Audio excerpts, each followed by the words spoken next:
survivors of the 1871 fire in Peshtigo, Wisconsin, which vaporized 1.5 million acres of forest and killed 1,500 people, reported a wall of flame 5 miles wide that traveled at 90 miles per hour and tossed trains into the air.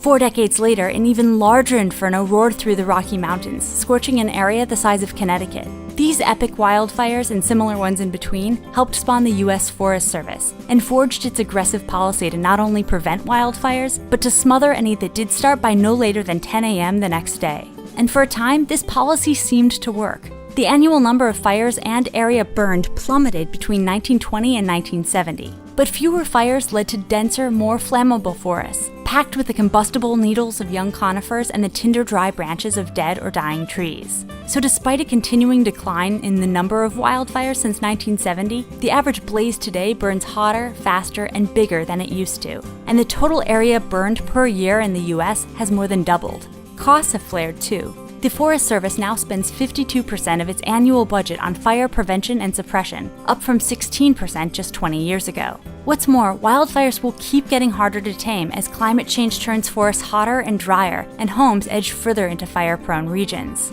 The good news is that we can prevent future wildfires from getting so wild by taming forest fuel supply now. Essentially, this means letting some fires burn, or even starting them ourselves when conditions aren't too dry or windy, or selectively logging to thin out dangerously crowded growth. When and where we've used it, this strategy has made fires cooler, slower, and less destructive.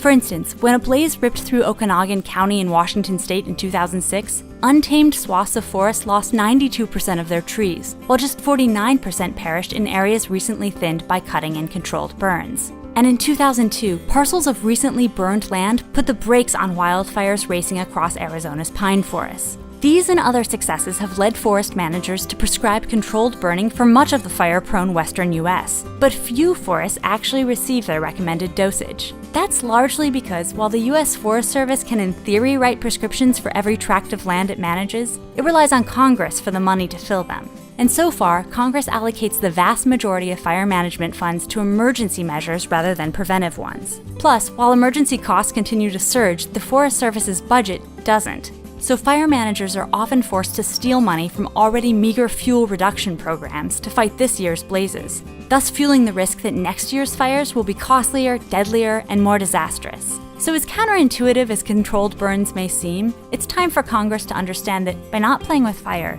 they are playing with fire. This episode of Minute Earth is supported in part by the YouTube channel Today I Found Out, where you can find a new video every day on topics like what causes the smell after rain, and how long you could survive in space without a spacesuit. Also, just a note that in addition to Minute Earth t-shirts, the DFTBA store is now selling Minute Earth posters. Head on over to dftba.com/MinuteEarth to check them out.